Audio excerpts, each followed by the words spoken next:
Күндүн башкы кабарларын сунуштайбыз. 11 канал студиясында Назика Атамбекова. Саламатсыздарбы? Токтогул КЭСинде авариянын болбогондугун улуттук энергохолдинг айтууда. Анткени менен ири авариялык кырсыкты электр станциялар ишканасы жаап жашырып жатат дешет айрым эксперттер.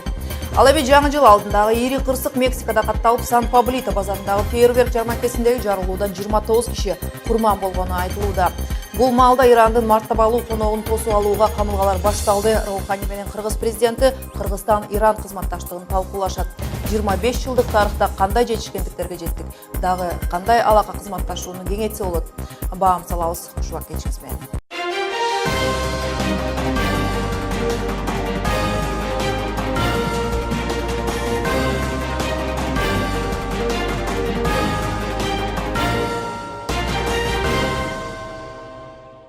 Мындан 6 күн мурун Токтогул КЭСиндеги болгон ири авариялык кырсыкты электр станциялар ишканасы жаап жашырып жатканын отун энергетика боюнча эксперттер Асыл Умиталиев маалымдоодо.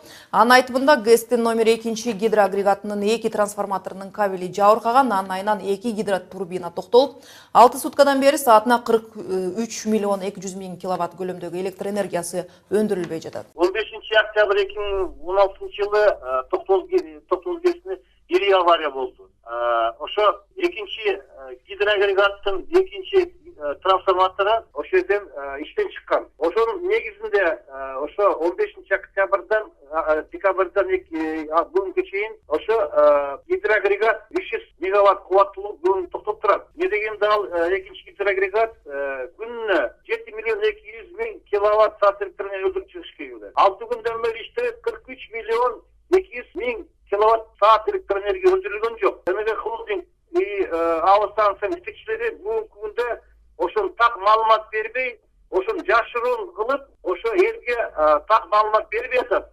Бүгүнкү күндө ошо жашыруун Россиядан, ошо кабельный заводдон ошо кызматкерлер келип, бүгүн ошо Токтогул КЭСте ошо аварияны кабелди алмаштырууга аракет кылып атат. Анткени менен улуттук энергохолдинг компаниясы КЭСте эч кандай авария болбогонун жана кабель линиясы жарактан чыккандыгына байланыштуу бир агрегат токтоп калганын айтып жооп кайтарууда. Кошумчалык жабдыктар бир аз жабыркады. Ошондуктан бирок бүт потребителдер электр энергия боюнча чектелүү киргизилген жок. Биз бир маалымат айткан жокпуз же жашырып атабыз деген бул маалымат туура эмес. Себеби энергосистемада ошондой инструкция бар, порядок. Эгерде бирдемке болсо биз ошол замат бүт гос органдарга чалабыз, журнал оповещения, бүт ал система полностью иштейт. Эске салсак, былтыр гидроагрегат аварияга учурап кайра оңдолуп ишке кирген. Ал эми декабрдын аяк чендеринде номер 3 гидроагрегаттын трансформаторунун кабели бузулуп, орусиялык адистердин жардамы менен гана жазында ишке кирген. Ошол кездеги өкмөт номер 2 гидроагрегатындагы авария жабдууларын эскиришинен келип чыкканын айткан. Авария боюнча түзүлгөн комиссия мамлекеттик экологиялык техникалык инспекциянын өкүлдөрү да ушундай эле жыйынтык чыгарышкан. Эксперттин оюнда бул аварияга адамдык факторлордун да тиешеси бар жана аны аныктоо үчүн атайын комиссия түзүү керек деп эсептейт. Бейшемби күнү Кыргызстанга келе турган Иран президенти Хасан Роухани сапарына болгон камылгалар башталды. Бийик даражалуу коноктун келиши менен Бишкекте бизнес форум өткөрүү пландаштырылып жатканын Тышкы иштер министрлиги өткөргөн жыйында маалым болду. Мындан сырткары ирандык чиновник президент Алмазбек Атамбаев менен жолугуп, эки мамлекеттин мындан аркы кызматташуусун жайылтуу үчүн бир нече меморандумга кол коюлары күтүлүүдө. Ошондой эле аймактык жана эл аралык маанидеги маселелер Кыргызстандын Тегеран менен болгон соода саттык мамилеси талкууланат.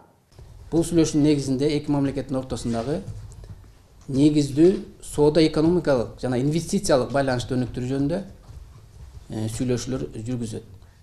Андан тышкары визиттин убагында президент Роуханини көптөгөн ишкерлер чогуу келе атышат. Ошонун негизинде Кыргызстанда Кыргызстан-Иран ортосунда ишкерлик бизнес форум өткөрүлөт.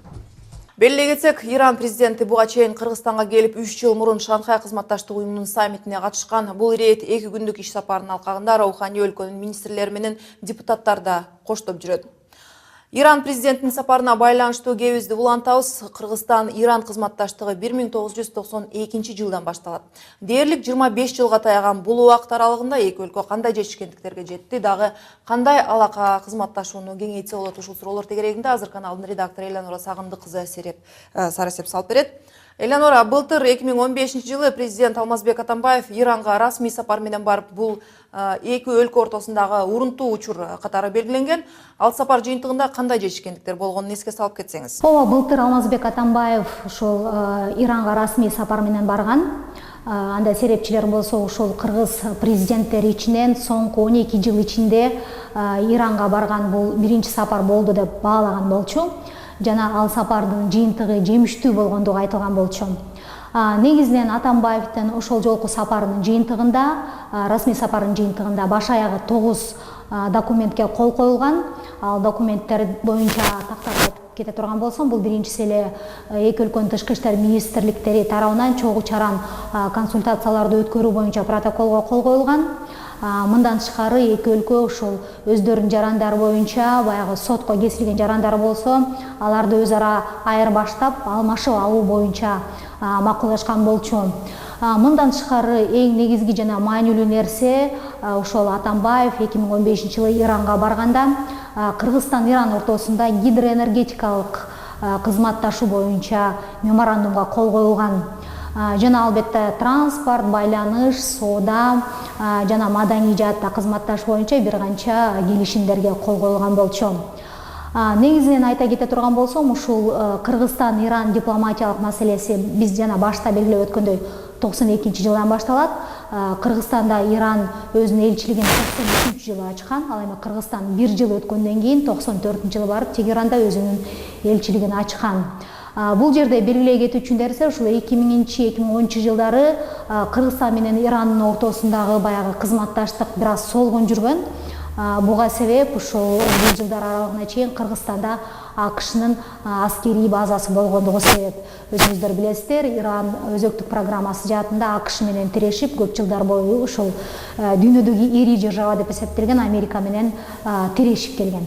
Негизи Кыргызстан менен Иран ортосунда товар алмашуу $100 миллион да жетпейт. Бул өтө эле аз экен. Буга чейин Кыргызстандагы Иран элчиси Али Наджафи айтты эле. Ушул тапта эки өлкө ортосунда кайсы тармактар боюнча товар алмашуу жүрөт? Биз Ирандан эмне экспорттойбуз? Ал эми Иран бизден эмнени? Ушул Бишкектеги Иран элчиси бул тууралуу былтыр ушинтип эгени бар.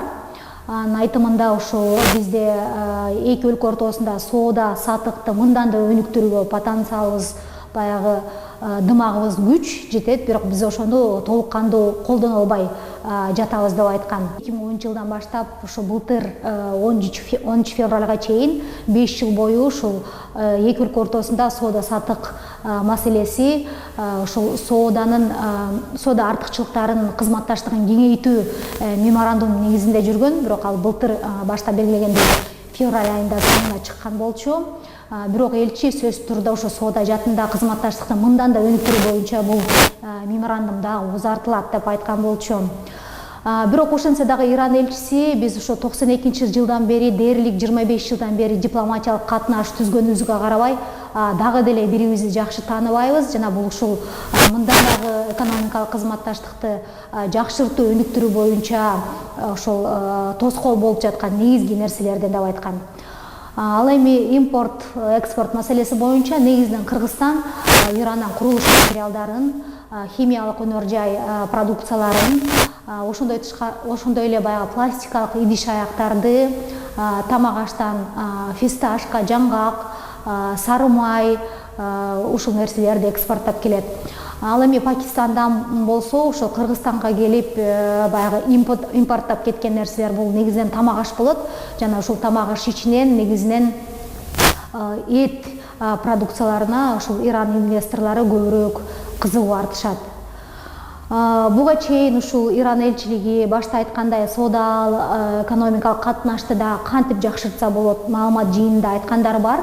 Ушул элчинин сунушу боюнча ушул Иран, Кыргызстан эки өлкө жарандардын ортосунда визаны баягы жеңилдетиш керек, же болбосо таптакыр эле жоюп салуудагы оң жыйынтыгын бермек. Мындан тышкары Бишкек-Тегеран болобу же Тегеран-Бишкекпи тикелей рейстерди ачуу жана ошол эле убакта баягы соода алмашууда бажы төлөмдөрүнө болгон бааны сумманы азайтуу сунушу берилген болчу. Жакында эле Жогорку Кеңеш Индия, Пакистан жана биз сөз кылып жаткан Ирандын ШКУга киришин жактаган документти колдоп Атамбаев кол койду эле. Негизи эле соңку кезде ШКУ уюму канаты кеңири жайшуудай болуп жатат. Иран темасын улантсак, неге Иран ШКУга мүчө болгусу келет? Ооба, ушул Ирандын Шанхай кызматташтык уюмуна баягы кызыгуусу күч. Бул жерде баягы саясий жагын алып карасак, биз жана башта белгилегендей Иран менен АКШнын мамилеси анчейин. Ал эми ШКУда болсо, ушул АКШда болгон эле ири державалар катарына кирген эки негизги өлкө бар. Бул Орусия жана Кытай. Бирок бул жагын алып карабаганда деле Иран соңку кездери, соңку жылдары көбүрөөк ушул Борбор Азия өлкөлөрүнө, Кыргызстанга эле эмес, ушул Тажикстанга, Өзбекстанга кызыгуусун артып келет. Эсиңиздерде болсо, ушул өтүп бара жаткан жылы 2016 жылы 23-24 июнь күндөрү Ташкентте ШКУнун саммити болгон. Жана ал саммитте Орусиянын сунушу менен ушул ШКУну, Иранды ШКУнун курамына алуу боюнча сунушу берилген болчу. Бул тууралуу сүйлөшүүлөр жабык түрдө өткөн жана расмий бул тууралуу комментарийлер берилген эмес. Бирок ошентсе дагы кийин ушул массалык маалымат каражаттарынан белгилүү болгон Кытай дипломаттары ушул бул маселеде ушул ШКУнун курамына Иранды алуудан мурун биринчи ШКУга буга чейин баягы кызыктарлыгын билдирип келген Индия менен Пакистан маселесин ириде караш керек, андан кийин гана ушул Иранга кезек жетет дегендей ойлорун айтышкан экен. Рахмат элен. Кошумчалай кетсек, 67 жаштагы шииттердин лидери Хасан Раухани мындан 3 жыл мурун президенттик кызматка келген. Буга чейин экс-президенттер Хашеми Рафсанжани менен Махаммад Хатаминин жеке кеңешчиси да болгон. Раухани батыш менен көпчүлүк маселелер боюнча өзөктүк курал маселеси боюнча компромисстик саясат жүргүзүп келет. Дүйнө кабарларына да кайрылалык. Жаңы жыл алдындагы ири кырсык Мексикада катталып, Сан-Паблито базарындагы фейерверк жармакесиндеги жарылуудан 29 киши курман болгону айтылууда. Ал эми 70-тен ашуун киши жарадар болуп, ооруканага жеткирилди. Жарылуу коркунучунан улам полиция жарманкеден 5 чакырым алыс жүрүүнү суранууда. Интернетте болсо базардагы пиротехниканын жарылып жаткан учуру тартылган видео тарады. Бир суткадан бери жерден түтүн чыгып, маал менен улам жаңы жер күйүп жатат. Сан-Паблито Мексиканын борбору болгон Мехико шаарынан 32 чакырым аралыктагы Тултепек шаарында жайгашкан. Пиротехник базарында 2005 жана 2006 жылдарда чоң өрт чыккан эле, бирок бул ирет кырсыктын себеби айтыла элек. Башка кабарлардан Жогорку Кеңештеги социалдык маселелер боюнча парламент комитети 20 декабрда жалпыга маалымдоо каражаттарындагы чет өлкөлүк үлүштү чектөөнү сунуш кылган. Жалпыга маалымдоо каражаттары тууралуу мыйзамга киргизүүчү түзөтүүлөрдү изилдеп чыкты. Кыргыз парламентинин депутаттары ЖМКдагы чет өлкөлүк үлүштү 35%дан ашпагыдай кылып чектөөнү сунуш кылып жатышат. Мурда алар чет өлкөлүк үлүш 20%дан ашпасын деген сунуш киргизишкен эле. Мыйзам долбоорунун азыркы версиясында демилгечилер бири Кожобек Рыспаев чектөө 35%ды түзөөрүн жана түзөтүүлөр сыналгыга гана тиешелүү болорун билдирди. Мыйзам долбоорунун быйыл май айында талкууга чыккан биринчи редакциясында чет өлкөлүк тараптарга Кыргызстанда дегеле жалпыга маалымдоо каражаттарына түзүүгө тыюу салуу сунуш кылынган болчу. Мыйзам долбоору биринчи окууда колдоо тапкан соң укук коргоо уюмдарынын жана ЖМКлардын өкүлдөрү митингге чыгып, мыйзам долбоорун кайра чакыртып алууну талап кылышкан. Ободон жаңырган кабарларды интернеттеги баракчабыздан да окуп туруңуз. Ал үчүн 11 чекитки жидар экинен териңиз. Кийинки кабарларга өтөлүк. Индия онкологиялык ооруларды дарылоочу $2 миллион тегерегинде турган жабдууларды Кыргызстанга тартуулайт. Ошондой эле Индия Кыргызстан ишкерлерди колдогон фонд түзмөй болушту. Ал эми коңшу Өзбекстанда болсо мурдагы президенттин коопсуздук кызматынын башчысы Бажи комитетинин төрагасы болуп дайындалса, Рио-де-Жанейродогу Олимпиаданын катышуучусу Кытайда өткөн эл аралык марафондо күмүш медалды жеңип алды. Толугураак баяндайм. Президент Атамбаев шейшембиде Индия баш калаасында премьер-министр Нарендра Моди менен биргелешип өткөргөн басма сөз жыйынында эки тарап ишкерлерди колдогон фонд түзөрүн маалымдады. Ошондой эки мамлекет адам укуктары, сөз эркиндиги, демократия жана мыйзамдуулук жаатында кызматташтык кылып келген, эми экономикалык байланыштарды күчөтүү аракетинде да басым жасалып жатканын белгиледи. Мындан сырткары Индия тарап медициналык жабдыктар менен камсыздоого убадалады. Тактап айтканда, Индия онкологиялык ооруларды дарылоочу 1,5-2 миллион доллардык тегерегинде турган жабдууларды Кыргызстанга тартуулайт. Президент жана премьер эки өлкө арасында саясий диалогду чындоо, буу жана ШИКУ алкагында кызматташуу, ошондой эле соода экономикалык, айыл чарба, саламаттык сактоо, IT технология, коопсуздук, тоо кен өндүрүш жана коргоо тармагында тыгыз кызматташууга макулдашты. Ал эми коңшу Өзбекстанда болсо, мурдагы президенттин коопсуздук кызматынын башчысы Муйджон Тохири Бажи комитетинин төрагасы болуп дайындалды. Өзбек басылмалары бул киши Ислам Каримовдун жеке күзөтүүнүн башчысы болгонун жана кызы Гүлнара Каримованын үйүндө тинтүүнү өзү көзөмөл кылганын эске салат. Мындан 2 жыл мурун атайын бөлүктүн жоопкерлери Өзбекстандын туңгуч президенттин кызынын үйүнө киришкен. Тохири жетектей баштаган Бажи комитетинин 2011 жылдан бери башкарып келген Зохид Дусанов башкы прокуратуранын алдындагы салык, валюта жана арам акчаны алдоодо кылмыштарына каршы күрөшүү департаментинин башчысы болду. Ал бул кызматты мурда дагы башкарган. Бул маалда Орусияда жүргөн мигранттардын акча которуулары тууралуу маалымат Улуттук банктын расмий сайтында жарыяланды. Орусиянын башкы банкынын маалыматына таянсак, 1 жыл ичинде кыргызстандык мигранттардын жиберген акчалары өссө, Өзбекстан менен Тажикстандын жарандардын каражаттары бир кыйла төмөндөгөн. Маселен, 9 ай аралыгында Ташкентке которулган каражаттын саны 2 миллиард доллардан ашат. Бул былтыркы жылга салыштырмалуу 59%га аз дегенди түшүндүрөт. Ал эми тажик жарандары 1,5 миллиард долларга жетпеген акча салышкан, 53%га төмөн деген айырмачылыктар чыкты. Ал эми биздин мекендештер болсо 9 айдын аралыгында 1300 миллиард доллар банк аркылуу которушкан. 2015 жылга салыштырмалуу 16,5%га аз болгону менен коңшулардын эмгек мигранттары жөнөткөн акчага салыштырганда алда кача жогору болуп эсептелет. Эми спорт кабарларынан Рио-де-Жанейродагы Олимпиаданын катышуучусу Дарья Маслова 17 декабрда Кытайдын Куньмин шаарында өткөн эл аралык марафондо күмүш медалды жеңип алды. Марафонго ШИКУга мүчө өлкөлөрдөн 15 миңден ашык спортчулар, ошондой эле Эфиопиядан, Кения, Канададан, Германия, АКШдан, Улуу Британия, Франция, Таиланддан, Угандадан жана Сенегалдан күлүктөр катышты. Кыргызстандан жеңил атлеттер Виктория Полюдина, Дарья Маслова жана Илья Тяпкин барышты. Аялдар арасында жарышта Маслова 2-нчи орунду алып, күмүш медалды жеңип алды. Марафон ШИКУнун 15 жылдык урматына арналды. Бул спорт жаатындагы жагымдуу кабар берүүбүздү жыйынтыктайт. Кайрадан амандыкта учурашалы. Көңүл бурганыңыздар үчүн рахмат.